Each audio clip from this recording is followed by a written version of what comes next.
जय सतनाम, जय सतनाम। तो परमात्मा की अपार कृपा से, बंदी छोड़ की अपार दया से, मेहर से मूल ज्ञान का प्रचार बहुत बहुत सुंदर तरीके से पूरे विश्व में ये मूल ज्ञान फैलता ही जा रहा है। और सब धर्मों को, सब पंथों को, सब मालिक के विवेकी हंसों को एक करने का पंथ यही है, यही है, यही है। इसके अलावा और कोई नहीं है, नहीं है, नहीं है। इसको जितनी जल्दी आप समझ जाओगे, लोगों का उतनी ही जल्दी कल्याण होगा। ये अटल सत्य है, इसमें कोई दो राय है ही नहीं। साहिब ने इसी का इशारा किया था कि 12 पंथ काल फुरमाना, भूले जीव न जाए ठिकाना, 13वें पंथ हम ही चले आए और सब पंथ मेट के एक पंथ चलाएं। परमात्मा की वाणी है कि 12 पंथों को मेट के, यानी उसके ज्ञान को उजागर करके आगे का, यानी सबको एक करने का पंथ, यही वो 13वां पंथ है। इसको अच्छे से समझ लेना है। इसके अलावा बाकी जितना भी ज्ञान है इस संसार में, इस कुल सृष्टि में जितना भी ज्ञान है, वो सब अज्ञान है। अच्छे से समझ लो, ज्ञान तो है वो, लेकिन अज्ञान है।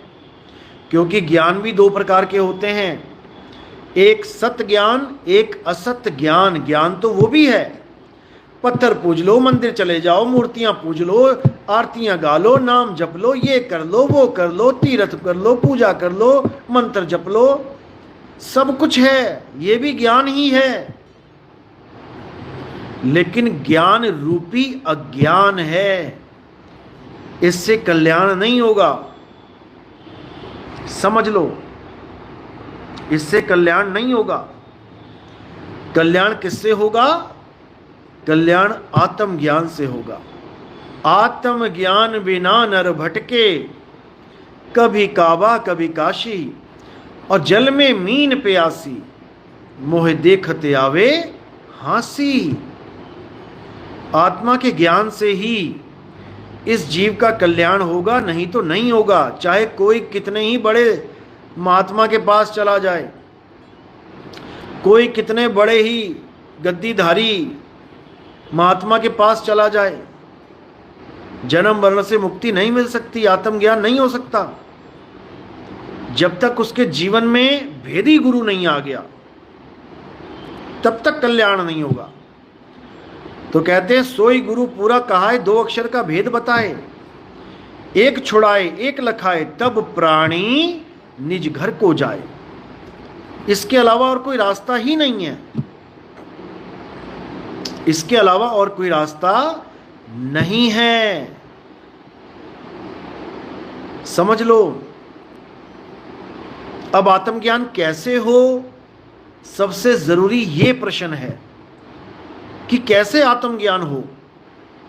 तो सबसे पहले तुम्हें अज्ञान को त्यागना पड़ेगा। अज्ञान क्या है? अपने स्वरूप को छोड़ के, अपने शुद्ध आत्म स्वरूप को छोड़ के बाकी जो कुछ भी तुमने पकड़ा है सब अज्ञान है, सब अज्ञान है। ये काया अज्ञान है, ये इंगला पिंगला सुषमना अज्ञान है, ये 7 चक्र अज्ञान हैं, ये नाभि से जो सोहंग की आवाज़, सोहंग की जो धार चल रही है अज्ञान है, दिल के अंदर धड़कन की आवाज़ चल रही है अज्ञान है, सांसों में वायु तत्व की आवाज़ चल रही है सोहंग सोहंग, सब अज्ञान है। ये माँ बाप भाई बहन, ये रिश्ते नाते, ये सब अज्ञान है। ये मंत्र जंतर तंत्र, ये पूजा पाठ हवन यज्ञ, ये सब अज्ञान है। ये तीर्थ मूर्त व्रत उपवास, ये सब अज्ञान है। ये जितने भी त्योहार मना रहे हो, ये जितने भी जिनकी तुम पूजा कर रहे हो, ये सब अज्ञान है। और ज्ञान क्या है? आत्मा का ज्ञान ही ज्ञान है, सत्य ज्ञान है, ये सच्चा ज्ञान है। अध्याय 3 17वां श्लोक पढ़ो। हे अर्जुन, जो अपनी आत्मा में रमण करते हैं, जो अपनी आत्मा में तृप्त हैं, जो अपनी आत्मा में संतुष्ट हैं, उन्हें और कुछ करने की जरूरत ही नहीं पड़ती। उनके लिए कोई और धार्मिक कर्म कर्तव्य लागू ही नहीं होता। वो सब कर्मों से, सब कर्तव्यों से न्यारे हो जाते हैं और अपनी आत्मा में स्थित हो जाते हैं। समझ लो, आत्मनिर्भर। गुरुजी मैं दीक्षा लेना चाहता हूं। जो दीक्षा लेना चाहते हैं वो संपर्क कर सकते हैं 9256111007। जो इंडिया से बाहर बैठे हैं वो +91 इंडिया का जो कोड है वो लगा लें। तो क्या बना? +919256111007। इस नंबर पे मैसेज करें और जो जानकारी दी जाएगी उसको अच्छी तरह समझें। साहिब बंदगी सतनाम। सत्येंद्र कुमार सतनाम साहिब बंदगी। हेमलता नेपाल से साहिब बंदगी सतनाम। परमार देवराज सतनाम सतनाम। रतिलाल जय सतनाम। अंजू कुमारी साहिब बंदगी सतनाम। Salim Mohammad love love love love love love you too. सतनाम है सार, बाकी सब आसार। साहिब बंदगी सतनाम। जय सतनाम जय सतनाम। जय बंदी छोड़ की।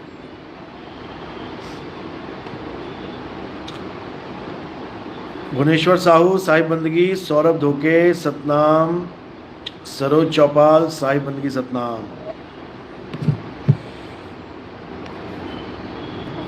तो बात चल रही थी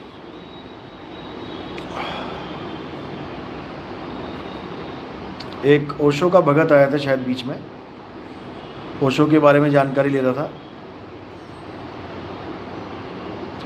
देखो, मैंने पहले भी ओशो के बारे में कई कुछ बताया है कि ठीक है, ओशो को 1,00,000-1,50,000 किताबें पढ़ने के बाद जो भी ज्ञान हुआ था, काफ़ी तार्किक तर्कवादी संत थे, लेकिन केवल तर्क में ही जीवन बिता देना ये कोई बुद्धिमत्ता का काम नहीं है।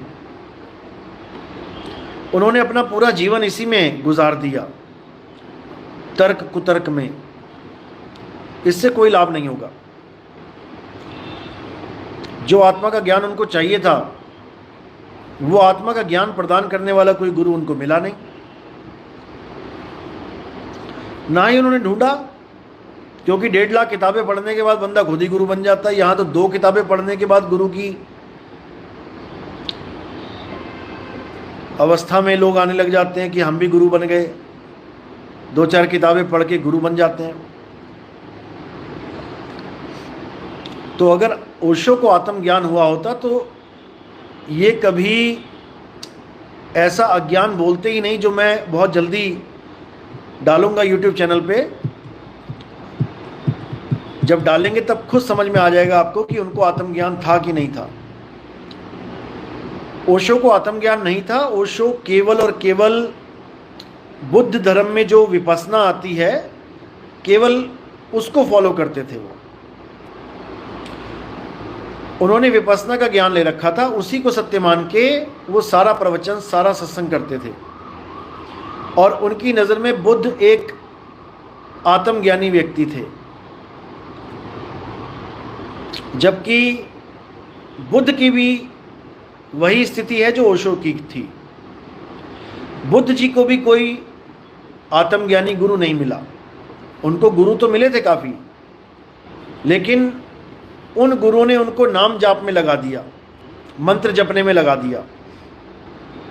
मंत्र जपने से बुद्ध जी को वो अनुभव नहीं हुआ जो वो चाहते थे, तो उन्होंने सारे गुरुओं को छोड़ दिया, सारे गुरुओं को त्याग दिया और हठ योग करने लगे। हठ योग यानी अपने शरीर को कष्ट देना, अपने मन के अनुसार आचरण करना।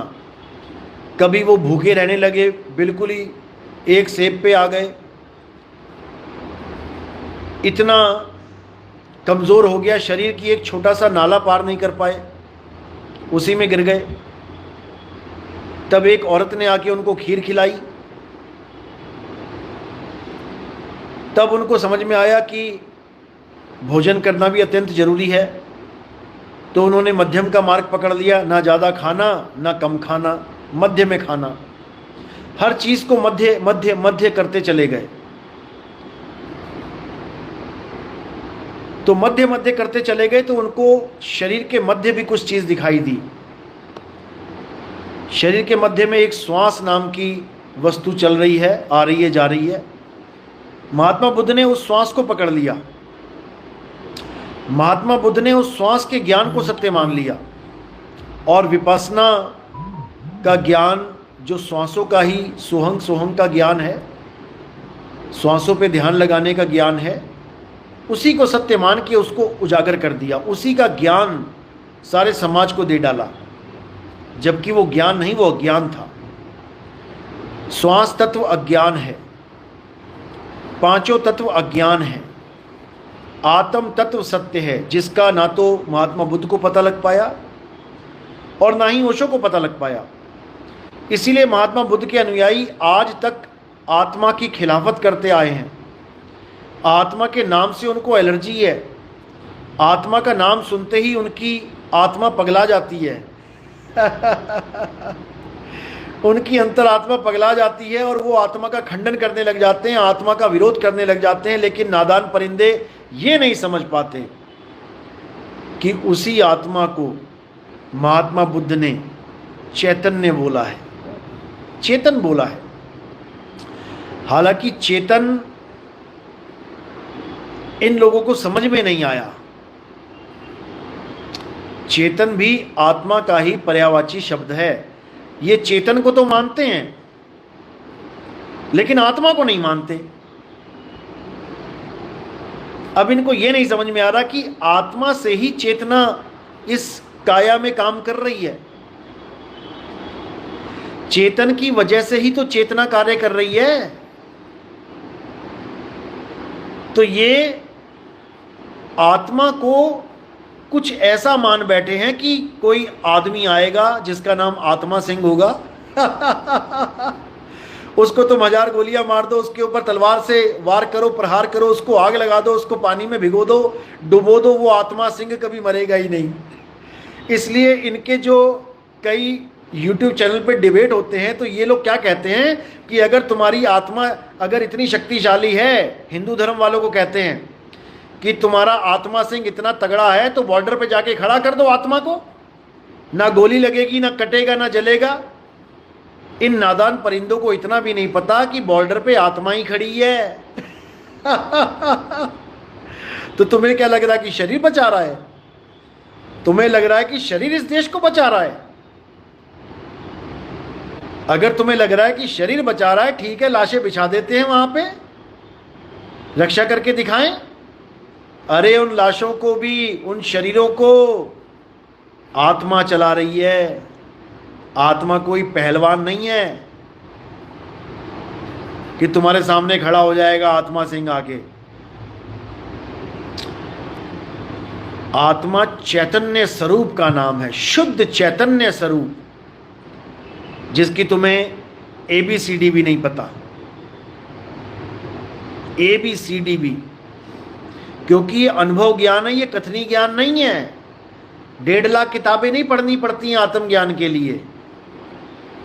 समझ लो, श्वासों का अजपा जाप सोहंग सोहंग नहीं करना पड़ता आत्मज्ञान के लिए। श्वासों पे ध्यान नहीं धरना पड़ता आत्मज्ञान के लिए। समझ लो, इसीलिए मतभेद है हिंदू धर्म वालों में और महात्मा बुद्ध के धर्म वालों में। यही मतभेद है। हिंदू धर्म वाले कह रहे हैं हम हिंदुस्तान बना देंगे, हिंदू राष्ट्र, और महात्मा बुद्ध वाले कह रहे हैं हम बौद्ध राष्ट्र बना देंगे। यही झगड़ा है। ना वो आत्मा को जान पा रहे हैं, ना ये चैतन्य को जान पा रहे हैं। ये बस आपस में लड़ना सीख चुके हैं, एक दूसरे को नीचा दिखाना सीख चुके हैं। ये एक दूसरे को समझना नहीं सीख पाए, एक दूसरे को जानना नहीं सीख पाए। इनको इतनी सी भी बात समझ में नहीं आती कि चाहे उसे तुम चेतन कह लो, चाहे उसे तुम आत्मा कह लो, चाहे उसे तुम कोई भी नाम से पुकार लो, वो एक ही तत्व है और वो तत्व निहित तत्व है। तत्व बोलने में आता है आत्म तत्व, लेकिन असल में वो इन पंच भौतिक तत्वों से न्यारा होता है। पंच भौतिक तत्व तो आपको दिखाई देंगे, सुनाई देंगे, महसूस हो जाएंगे इंद्रियों द्वारा, लेकिन आत्म तत्व इंद्रियतीत है। इंद्रियों का वहां खेल ही नहीं है। वो मायातीत है, वो शब्दातीत है, वो भावातीत है। वो तब समझ में आता है जब कृपा बरसती है, वो तब समझ में आता है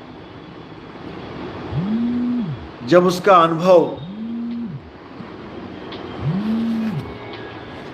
अनुभव के द्वारा जब उसको जान पाते हो, तब समझ में आता है।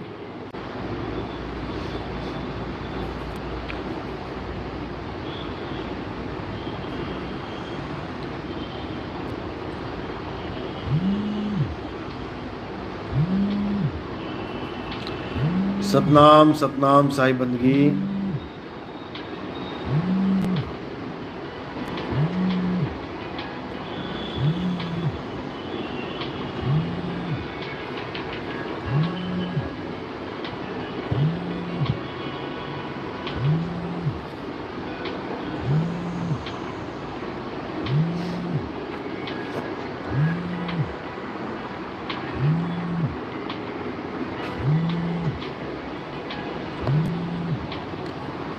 सुनीता यादव साईं बंदगी सतनाम। मृत्युंजय मंडल जय सतनाम।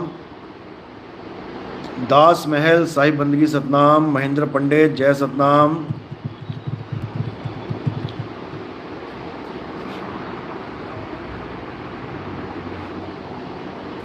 अमर सिंह सतनाम। रमेश पावरा जय सतनाम।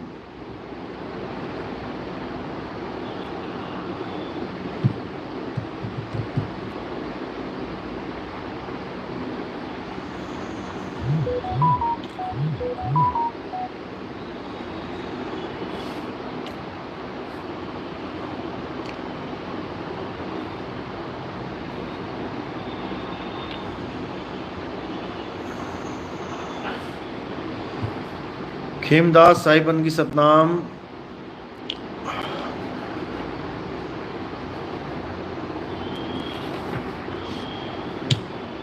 रक्षक कला क्या होती है? रक्षक कला के बारे में मैंने पहले भी काफ़ी बार समझाया है। रक्षक कला काल का सबसे बड़ा जाल है। आज जितने भी लोग पूजा पाठ में या किसी भी प्रकार जो भी पूजा विधि अपना रहे हैं, डर की भक्ति कर रहे हैं, डर के भक्ति कर रहे हैं, आस की भक्ति कर रहे हैं कि भगवान हमें बचाएंगे, अल्लाह वाहिगुरु गॉड हमें बचाएंगे अगर हम ये करते रहें तो।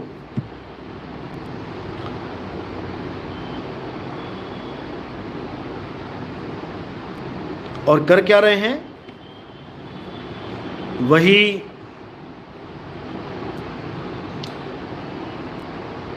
जो हमें हमारे पूर्वजों द्वारा बता दिया गया कि ऐसे पूजा करो, ऐसे पाठ करो तो भगवान तुम्हें बचाएंगे। जैसे प्रहलाद को बचाया था, भगवान तुम्हें बचाएंगे।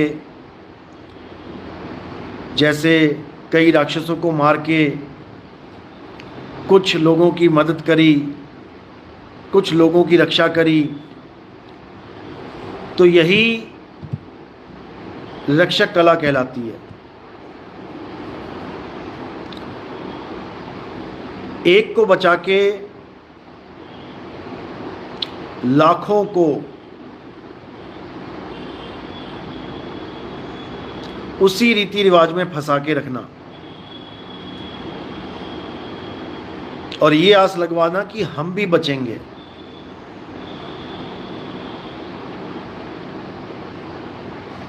कबीर सागर में इसके बारे में बड़ा खुल के जिक्र है कि ये काल क्या करता है, ये मन क्या करता है।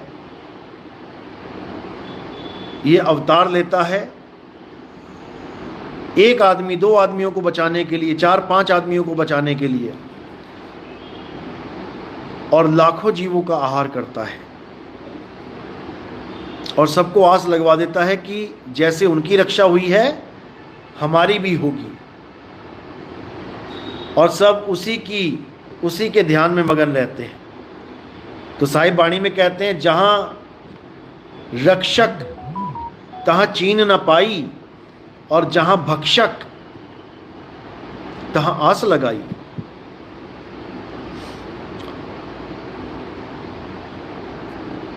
तो इसके बारे में जब सत्संग आएगा, इसमें वाणी के साथ बहुत कुछ समझाया जाएगा। लेकिन जो विवेकी होते हैं वो इस कला को पहचान जाते हैं और इससे आगे बढ़ते हैं, निकलने की कोशिश करते हैं।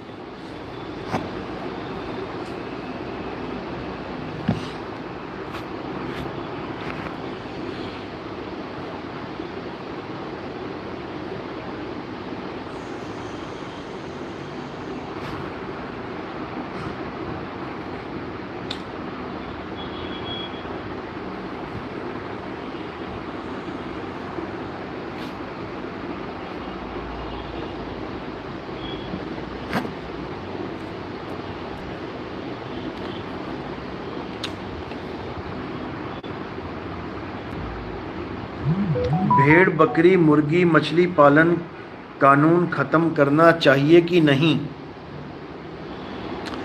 देखो,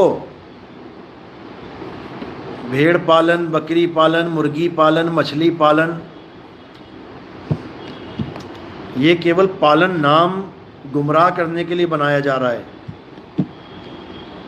असल में वो पालन है ही नहीं। मछली पालन कोई क्या मछली पालने के लिए बना हुआ है? वो मछली पालन नहीं है, वो मछली कत्ल खाना है। कत्ल करने के लिए पाली जा रही हैं। वो मुर्गी पालन, मुर्गियों को कत्ल करने के लिए पाला जा रहा है। वो पालन नाम का धोखा है, समझ लो। ये मौत का व्यापार है, ये मौत का तांडव है।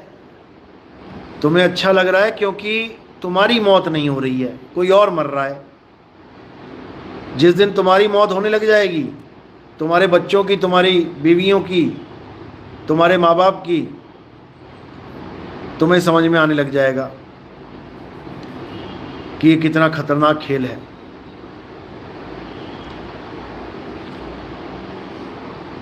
बहुत खतरनाक खेल है।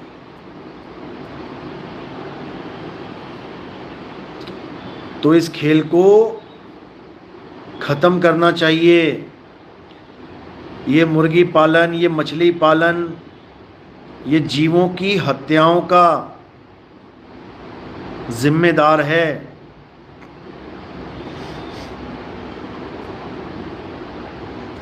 दुनिया में और भी काम है, केवल यही काम थोड़ी नहीं रह गया है कि मछलियां काट काट के, मार मार के बेची जाओ। और भी बहुत से काम हैं। लेकिन छुरी चलाना आसान है, रिक्शा चलाना मुश्किल है। इसलिए लोग आसान काम पकड़ लेते हैं, ये सोचे बिना कि इसका हश्र क्या होगा।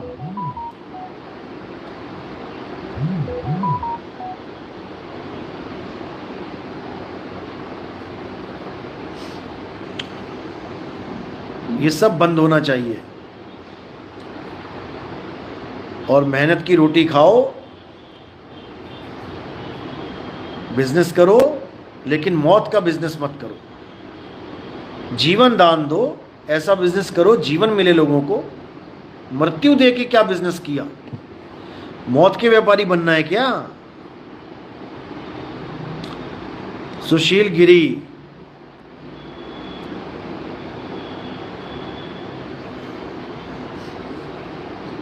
मुख से दिया हुआ वचन कट जाए, इस पर क्या विचार है गुरुजी? हर चीज का कोई कारण होता है।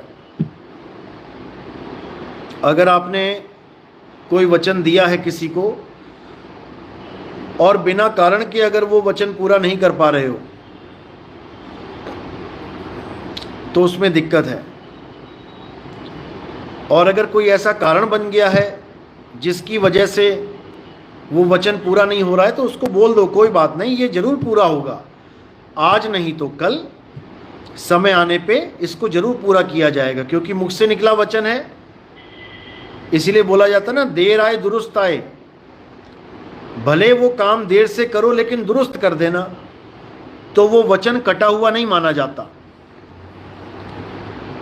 किसी को वचन दे दिया है और वहां पर उतने समय पे आप नहीं वो कार्य पूरा कर पा रहे हो, कोई बात नहीं, आगे समय आएगा वही कार्य पूर्ण होगा, तो वो वचन कटा हुआ नहीं माना जाता। आर्टिस्ट सतनाम साहिब बंदगी, शब्द गुरु सुरधुन चेला, जय सतनाम। जोगेंद्र कुमार सतनाम साहिब बंदगी।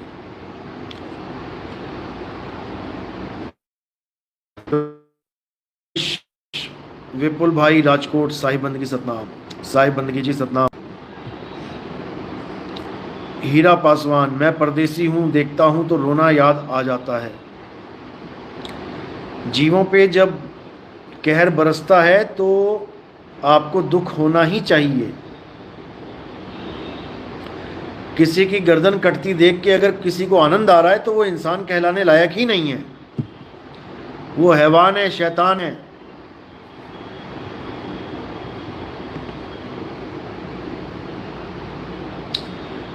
मुन्ना कुमार, साहिब जी हम जात का जुलाहा हूं।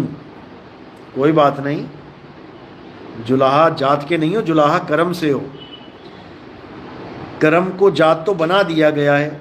जो लोहे का काम कर रहा है उसकी जात ही लोहार रख दी, जो जूते गांठने का काम कर रहा है उसकी जात ही चमार रख दी, जो सोने का काम कर रहा है उसकी जात ही सुनार रख दी। तो ये कार्य शैली है, ये कार्य का क्षेत्र है, ये जात पात का क्षेत्र नहीं है।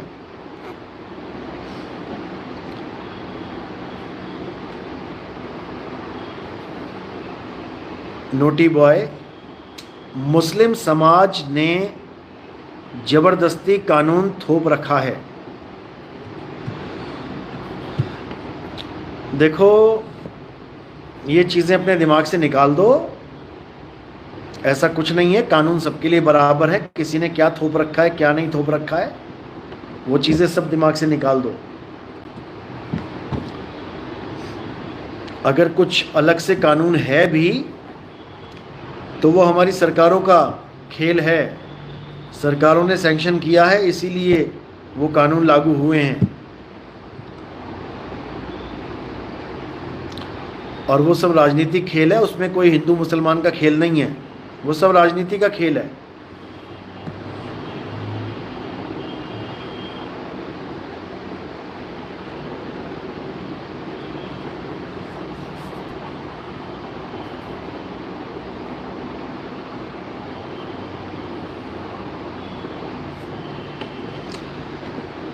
सीए अमित कक्कर, गुरुजी इस डायलॉग का क्या मीनिंग है, बटोगे तो कटोगे। ये सब पॉलिटिक्स है भाई, ऐसा कुछ नहीं है। जो आज ये डायलॉग मार रहे हैं बटोगे तो कटोगे, पहले तो इन्होंने ही बांट रखा था सबको। ये ऊंची जात का, ये नीची जात का, ये अगाड़ी जात का, ये पिछाड़ी जात का। अरे तुम ही ने तो बांटा है लोगों को। आज तुम कह रहे हो सब इकट्ठे हो जाओ, इकट्ठे हो जाओ। उस वक्त क्यों इकट्ठे नहीं हुए जब कोई और धर्म था ही नहीं इस हिंदुस्तान में? ना मुसलमान थे, ना ईसाई थे, ना सिख थे। तब तो तुम अकेले हिंदू हिंदू ही थे। तब क्यों तुम बंटने में लगे थे? तब क्यों तुम बांट रहे थे कि ये शूद्र है, ये मंदिर में नहीं जा सकता, ये हमारे सामने नहीं खड़ा हो सकता, ये गली में थूक नहीं सकता। मटके बांध दिए जाते थे गले में, मटके में थूक। तो भैया ये बांटे का काम किसने शुरू किया था? अब तुम्हें याद आ रहा है बटोगे तो कटोगे। वो भी इसलिए याद आ रहा है कि तलवार इनके सिर पे लटकी हुई है, क्योंकि जितने भी उन लोगों को, दलित लोगों को जिनको इन्होंने साइड कर रखा था, वो तो मिले जाके किसी और पार्टी में। ज्यादा से ज्यादा ईसाई बन गए, मुस्लिम हो गए, सिख हो गए। अब बच्चे ये लोग ब्राह्मणवादी। अब इनको लगता है हमारी जनता कम हो रही है, हमारी आबादी कम हो रही है, हम निशाने पे आ जाएंगे, क्योंकि हम ही ने परेशान किया है सबको। इन्होंने ही तो परेशान किया है। हिंदू धर्म में सबसे बड़ी फूट किसने डाली? 4 वर्णों का सौदा किसने दिया? जात पात के नाम पे किसने अलग अलग किया सबको? अरे सबको तो किया, ये खुद को भी अलग करके बैठ गए। एक ब्राह्मण समाज में आप देखोगे तो वेदी, द्विवेदी, त्रिवेदी, चतुर्वेदी और पता नहीं तिवारी, शुक्ला और पता नहीं कितने हैं, और यही एक दूसरे से शादी नहीं कर सकते। हम उच्च कुल के ब्राह्मण हैं, ये नीच कुल का ब्राह्मण है। ऐसा ड्रामा चल रहा है। शूद्रों को तो छोड़ो, ब्राह्मण आपस में बैठ के एक जगह खाना नहीं खाते। कई ब्राह्मण ऐसे हैं। ब्राह्मण में ऊंच नीच का भेद है, तुम्हें नहीं पता अभी इनका खेल। हमारे तो ब्राह्मण शिष्य हैं, बताते हैं हमें सारी कहानी कि हमारे ही ब्राह्मण भाई हमारी लड़की की शादी नहीं कर सकते अपने कुल में। ब्राह्मण की लड़की ब्राह्मण के घर नहीं जा सकती जब तक द्विवेदी, त्रिवेदी, चतुर्वेदी, पंचवेदी, पता नहीं क्या क्या, जब तक मैचिंग फैचिंग ना हो जाए। तो समझ लो। ये देखो एक उच्च कोटि की ब्राह्मण आ गई हमारे यहाँ, सुनिधि पाठक। लिख रही है गुरुदेव हम उच्च कोटि के ब्राह्मण हैं। निम्न कोटि का ब्राह्मण कौन है? मैं मुझे उसका भी तो बताओ।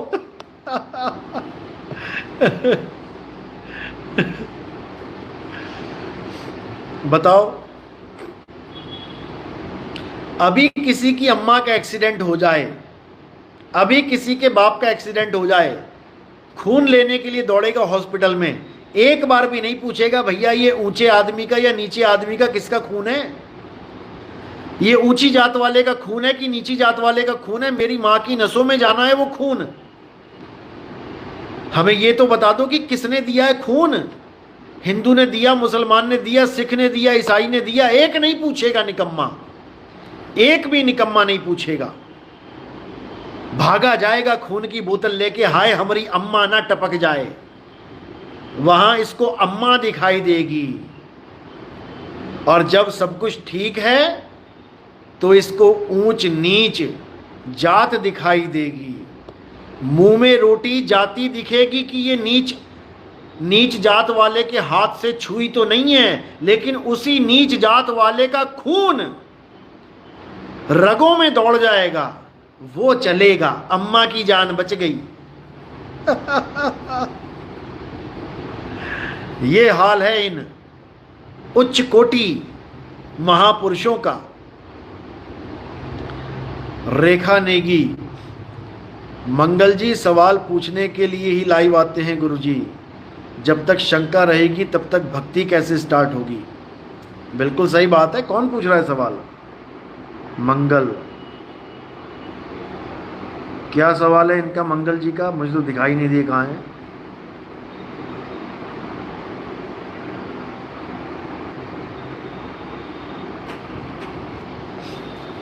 दोबारा से सवाल लिखिए मंगल जी। नंदिनी यादव, गुरुजी एक बार शब्द का अनुभव होने के बाद सूरत अपने आप दोबारा शब्द से नहीं जुड़ पाती क्या? ये सब इनबॉक्स में पूछा करो, यहाँ नहीं। आर्को चक्रवर्ती, ब्राह्मण कर्म से बनता है, जिसको सब में ब्रह्म दिखे वही ब्राह्मण है।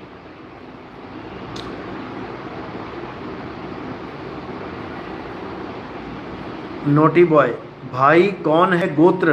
भाई है, जाति भाई है या फिर धर्म वाला भाई है, बस एक बात बताओ। अरे सब यहाँ भाई भाई हैं भाई, यहाँ तुम हम सब भाई ही हैं। एकस पिता एकस के हम बालक। एक पिता है जिसने सबको अस्तित्व में लाया है, एक परमात्मा है, सब उसके बालक हैं, सब भाई भाई हैं। अब नहीं गलत है, तुम गलत लिखो, चाहे 10 बार लिख दो कि गलत है, तुम्हारे कहने से थोड़ी नहीं होता है कुछ। तुम्हें भाई वो लग रहा है मेरे ख्याल से जो अपने घर में अपनी माँ से पैदा हो जाए वो मेरा भाई है, जो पड़ोसी के यहाँ पैदा हो गया वो मेरा भाई नहीं है। तुम्हें ऐसा लग रहा है, जबकि ऐसा नहीं है, ये तुम्हें लग रहा है। यहाँ तो एक गर्भ से निकले भाई भाई दुश्मन हो जाते हैं।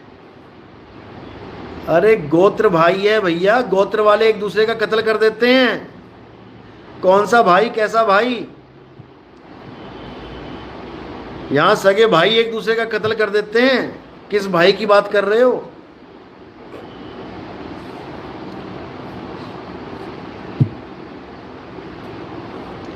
चलो कोई बात नहीं, आप अभी सत्संग सुनो। आपका नाम ही नोटी बॉय है तो आपके सवाल भी बड़े नोटी नोटी हैं।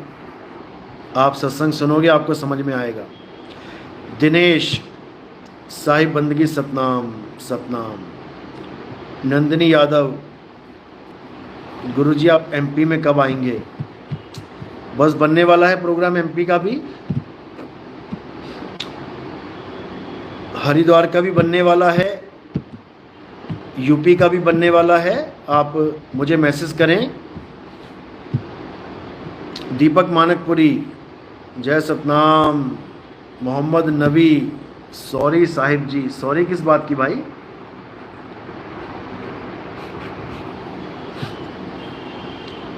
नरेश साहिब बंदगी सतनाम। अवधेश यादव, जय सतनाम। राखी राम जाखड़, गुरुजी 70 से 80 सत्संग सुन लिए हैं, अब तो कृपा करें। अच्छी बात है, 70-80 सत्संग सुन लिए हैं, मालिक की दया है।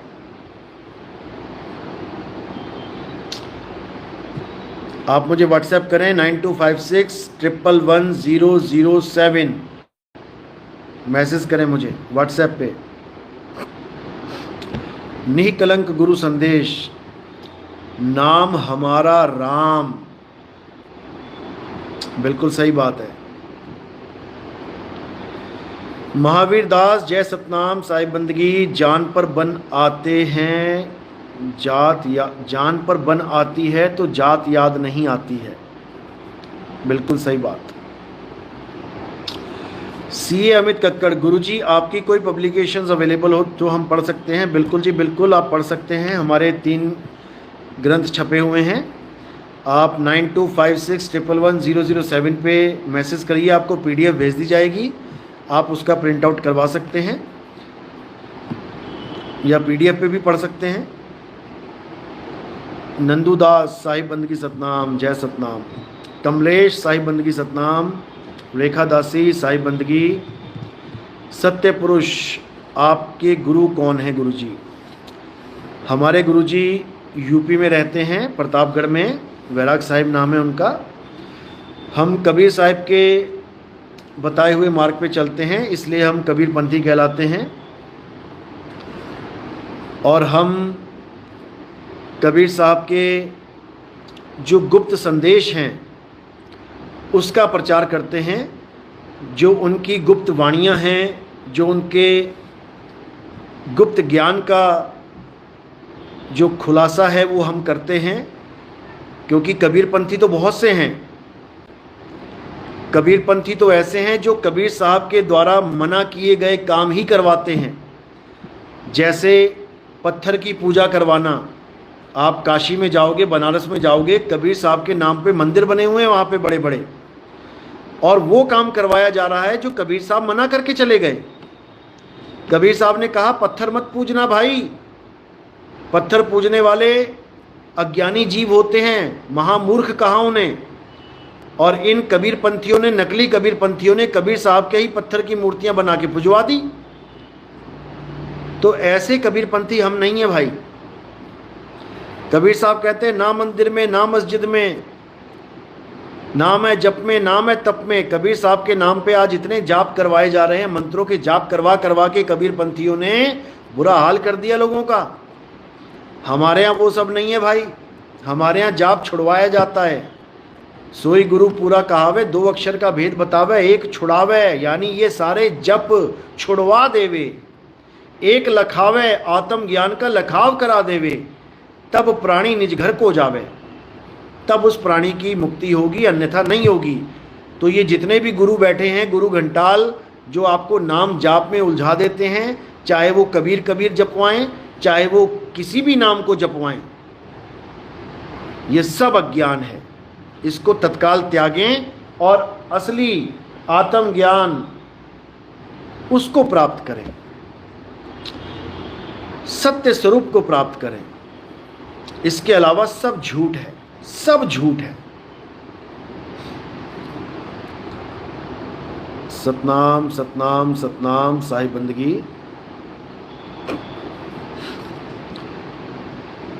यूपी वाले तैयार रहें, यूपी का प्रोग्राम बनने ही वाला है। मुझे मैसेज करें, 2025 में प्रोग्राम शुरू कर दिए जाएंगे।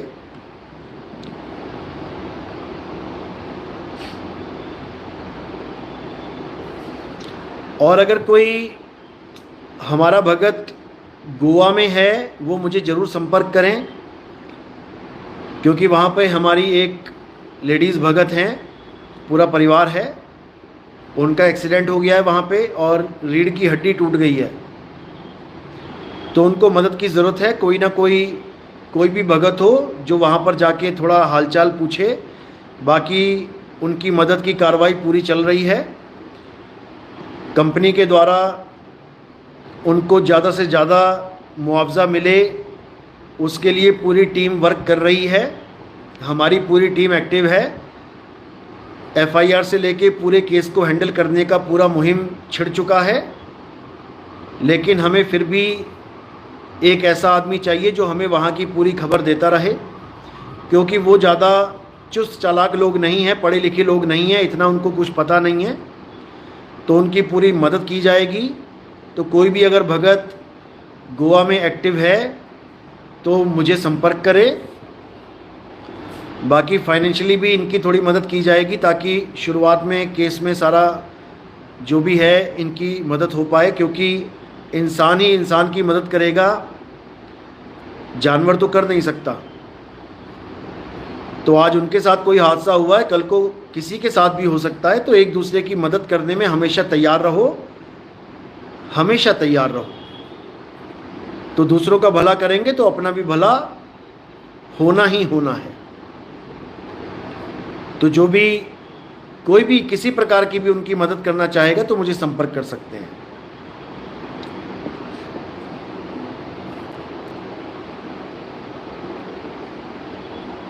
क्योंकि गरीब परिवार है, लेबर कैटेगरी में काम करते थे, अब बेचारी बिल्कुल बिस्तर पे आ गई है। तो हमारा फ़र्ज़ बनता है कि हमें कुछ ना कुछ ज़रूर मदद करनी चाहिए। राजकुमार निषाद, मैं था अब घर पर आ गया हूँ। अच्छा, आप गोवा में थे आप? ओके, कोई बात नहीं, कोई और गोवा में है तो संपर्क करें मुझसे।